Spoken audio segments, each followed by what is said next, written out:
యేసయ్య నామములో మన అందరినీ సమర్పణం చేసి దేవుడు మనతో మాట్లాడబోయే ఈ వాక్యంను మనకు అర్థం చేయించి జీవితంలో గైక్కొని దాన్ని పాటించి యేసయ్య పోలికల ఇంకొక మెట్టు ఎదగడానికి ఈ ఉపదేశమును వాక్యమును అడ్డగింప ప్రయత్నం చేస్తున్న సాతాను చీకటి అంధకార శక్తులన్నిటినీ యేసయ్య నామంలో వెళ్ళగొట్టుచు మహిమ ఘనత ప్రభావం యేసయ్యకే ఆరోహిస్తూ యేసయ్య అతి పరిశుద్ధ నామంలో అడిగి వేడుకుని పొంది నాము తండ్రి ఆమెన్. ఎవరు ఆమెన్ చెప్పట్లా? ఆమెన్. యోహాను సువార్త 10వ అధ్యాయం 4వ వచనం. యోహాను సువార్త 10వ అధ్యాయం 4వ వచనం. John gospel 10th chapter 4th verse. యోహాను సువార్త 10వ అధ్యాయం 4వ వచనం. చదవండి, బిగ్గరగా చదవండి. పగలు ఉన్నంత వరకు నన్ను పంపిన వాని క్రియలు. ఇది కాదు, యోహాన్ 10:4. మరియు అతడు తన సొంత గొర్రెలన్నిటినీ వెలుపలగి నడిపించినప్పుడెల్లా వాటికి ముందుగా నడుచును. గొర్రెలు అతన స్వరము వినును గనక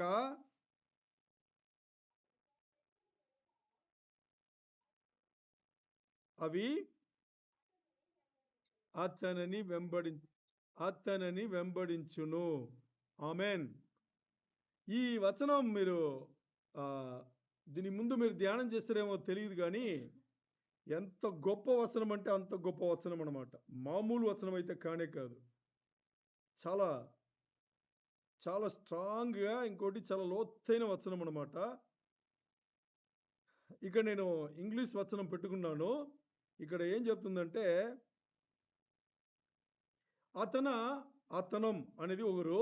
అతను ఏం చేస్తాడంటే అతనికి సంబంధించిన ఆ గొర్రెల మందనన్నిటినీ వెలుపలకు నడిపిస్తారంట. వెలుపలకు నడిపించిన తర్వాత ఆ గొర్రె మందకు ముందెళ్తాడంట. ఆ గొర్రెలు అతని స్వరం విని అతను వెంబడిస్తుంది అని చెప్పేసి ఇక్కడ వచనం చెప్పింది. ఓకే, మనం చూస్తే మన జీవితంలో మన అందరికీ కూడా, మీరందరూ నాకు సమాధానం చెప్పాలి. మన జీవితంలో మన అందరికీ కూడా కొన్ని స్వరములు మాత్రం ఎంతమంది గుంపున్నా మనకు వినిపిస్తాయి. మనం దాన్ని గుర్తుపెట్టగలం, అవునా కదా? ఒక ఉదాహరణ చూసుకుంటే, ఇప్పుడు పెద్ద గుంపు ఏదో తినాలనుకోండి, జరుగుతుంది. తినాలంటే తెలుసు కదా, ఫెస్టివల్, పండగ జరుగుతుంది. పండగ జరుగుతుంటే ఒక 3 సంవత్సరాల అమ్మాయో అబ్బాయో అమ్మ నాన్న వదిలి ఎక్కడో తప్పిపోతే అమ్మ ఒకవైపు వెతుకుతాయి, నాన్న ఒకవైపు వెతుకుతాడు. వెతికేటప్పుడు ఆ అమ్మాయి, చిన్న అమ్మాయో అబ్బాయో పేరు చెప్పి గట్టిగా అరిసి ఏం చేస్తారు, పిలుస్తారు. మరి ఈ అమ్మాయి అబ్బాయో ఏడుస్తూ తిరుగుతుంటాడు. ఎందుకంటే అమ్మ నాన్న తల్లిదండ్రులు కనిపించట్లా. ఏడుస్తుండేటప్పుడు ఎక్కడో దూరం, అంటే చాలా స్వరములు ఉంటుంది, గుంపు కదా, పండగ గుంపు కదా. ఆ గుంపులో ఎన్నో స్వరములు, అందరు ఇష్టాన్ని మాట్లాడుతూ కేకలేస్తే అన్నీ ఉన్నా కానీ లైట్గా ఎక్కడో ఒక మూల నుంచి తల్లి స్వరమో తండ్రి స్వరమో వింటే అమ్మాయో అబ్బాయో గుర్తుపెడతాడా? పెడతాడు కదా. లైట్గా విన్నా కానీ పెడతాడు. పెట్టి ఏం చేస్తుంది ఆ అమ్మాయో అబ్బాయో, ఆ స్వరం ఏ దశ నుంచి వచ్చిందో ఆ దశలోకి, ఇంకా ఆ దశ వైపు పరిగెడతారు. ఎందుకంటే తల్లో తండ్రో పిలిచిందే ఆ వైపు ఉన్నారని చెప్పేసి పరిగెడతారు. ఇప్పుడు మనం చూస్తే ఈ వచనంలో మన ఇది మాత్రం కాదు, ఇంకో 3-4 వచనం కలిపి చదువుకుంటాం. ఈ వచనంలో యేసయ్య గొర్రె మందలను పోల్చి పోల్చి ఆయన ఓయి పట్టుకుని ఆయన మందను ఓయి పట్టుకుని ఆయన మాట్లాడింది ఇక్కడ మనకి చాలా క్లియర్గా కనిపిస్తుంది. చాలా క్లియర్గా మనకి కనిపిస్తుంది. మరి ఇక్కడ చూడండి, మామూలుగా మన నిజంగా గొర్రెలే తీసుకుందాం. ఈ గొర్రెలు నడిపే కాపరి ఉంటాడు కదా, ఈ గొర్రెలు నడిపే కాపరి తప్పి ఇంకా ఎవరన్నా వచ్చి ఆ గొర్రె మందలు నడపాలంటే అవే పని అది. ఆ గొర్రెలకు తెలుసు, వీడు మా కాపరి కాదు, వీడిని పిలిస్తే నేను వెళ్ళకూడదని ఆ గొర్రెలకు తెలుసు. నిజ గొర్రెల గురించి మాట్లాడుతున్నా, ఆ గొర్రెలకు తెలుసు. అందుకని ఆ గొర్రెలు ఏం చేస్తుందంటే, తన కాపరి ఎలాగా చిన్న అమ్మాయో అబ్బాయో తల్లిదండ్రి స్వరం ఎంత దూరంగా ఉన్నా, ఎన్ని కేకలు ఎంత స్వరం ఉన్నా, ఎన్ని స్వరములు ఉన్నా కానీ లైట్గా వినిపిస్తే పరిగెడుతుందో, అలాగే ఆ గొర్రెలు ఆ మంద ఉంది కదా, దాని అన్నిటికీ దాని కాపరి ఎవరో తెలుసు. ఎందుకు ఇది మాట్లాడుతున్నాం? ఈ అనాలజీ ఎందుకు మాట్లాడుతున్నాం? అర్థమైందా మీకు? ఎందుకు ఈ అనాలజీ మాట్లాడుతున్నామని? ఇక్కడ మన సంఘంలో చూసుకుంటే గొర్రెల మంద ఎవరు? గొర్రెల మంద ఎవరు? హలో, ఆన్లైన్ అన్మ్యూట్ చేసుకుని మాట్లాడుకుని మరి మీట్ చేసుకోండి. ఎవరు? మనమే గొర్రెల మంద. మన కాపరి ఎవరు?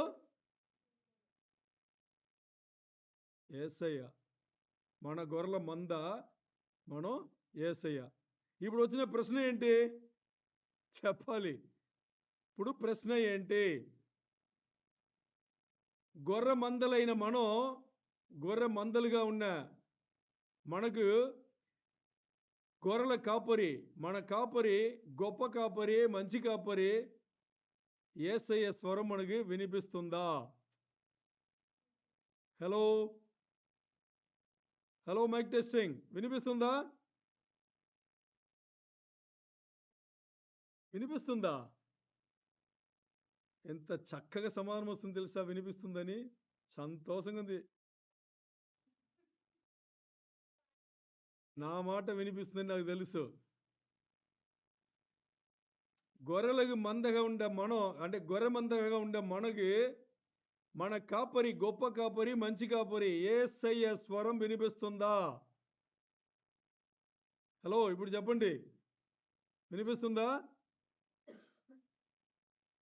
తీయండి యోహాను సువార్త అదే అధ్యాయం 10వ అధ్యాయం 1 నుంచి 5 వచనములు చదువుకుందాం. అందరు సీరియస్గా వినండి.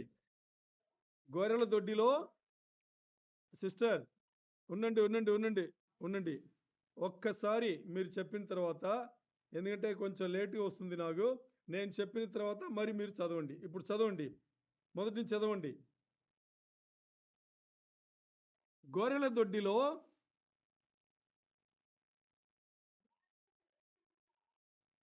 ద్వారమున ప్రవేశింపగా వేరే ఒక మార్గమున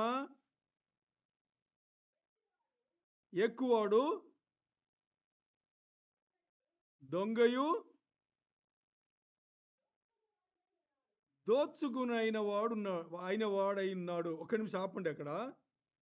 ఇక్కడ గొర్రెల మందలు ఉంటుంది కదా, గొర్రెల మందలు ఎలాగుంటుందంటే, మామూలుగా చూస్తే పొలాల్లో పెడితే కాపరితో పాటు ఇంకా ఎక్కువ మంది కావలుంటారు.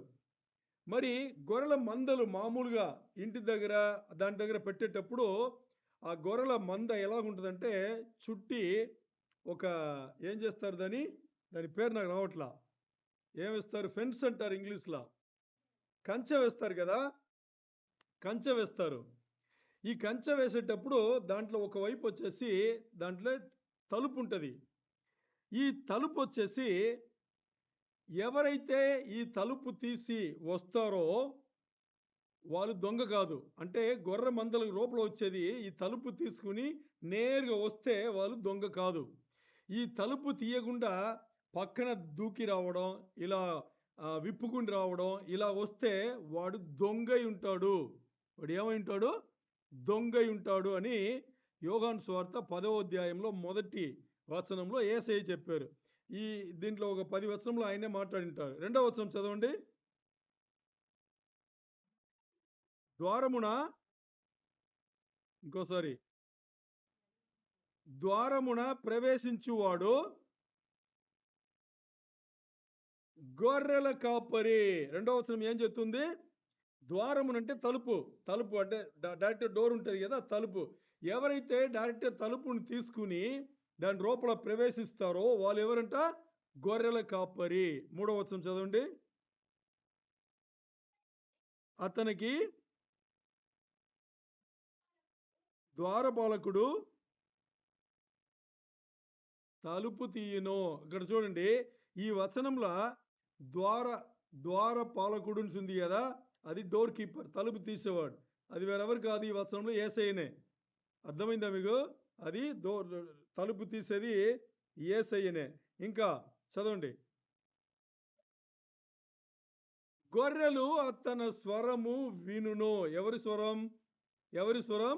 ఆ కాపరి స్వరం. ఎందుకంటే ఆ తలుపు తీసుకుని వెళ్ళేది యేసయ్య కాబట్టి గొర్రెలు ఆయన స్వరమును వినును. ఆయన స్వరం అంటే ఇక్కడ ఏం చెప్పబడిందంటే బాగా అర్థం చేసుకోవాలి.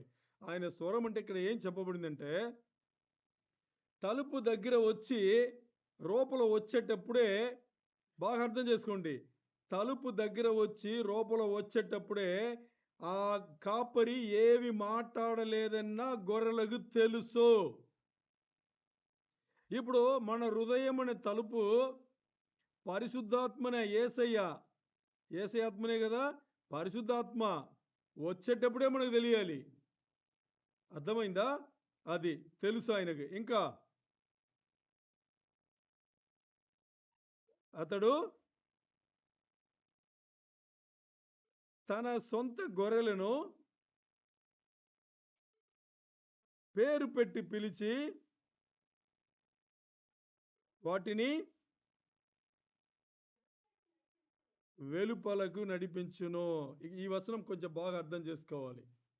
ఇప్పుడు ఆలోచన చేయండి, గొర్రెలు, గొర్రెల మంద, కాపరి ఇవన్నీ ఉపమాన రీతిగా చెప్పబడింది.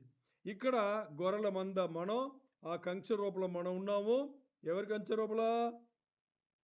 యేసయ్య వేసిన అగ్ని కంక్ష. ఏంటి? యేసయ్య వేసిన అగ్ని కంక్ష రూపల మనని యేసయ్య పెట్టాడు. ఆయన వెలుపలగు నడుపుతాడు. వెలుపలగు నడిపేటప్పుడు ఆ మంద ఆయనను వెంబడించి వెళ్ళాలి. ఇంకా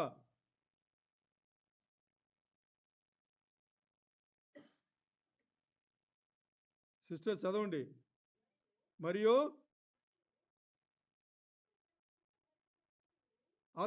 తన సొంత గొర్రెలన్నిటినీ వెలుపలకి నడిపించినప్పుడల్లా వాటికి ముందుగా నడుచును. ఆలోచన చేయండి, ఇక్కడ వినండి బాగా, చాలా ముఖ్యమైన విషయం. గొర్రెల మంద ఉంది, యేసయ్య కంచె వేసి ఉన్నారు. లోపల విశ్వాసైన మీరు నేను మనం ఉన్నాము కంచె లోపల.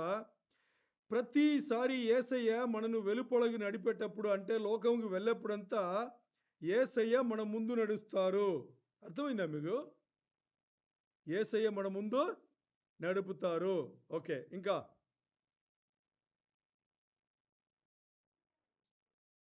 ముందుగా నడుచుని. ఇంకా చదవండి.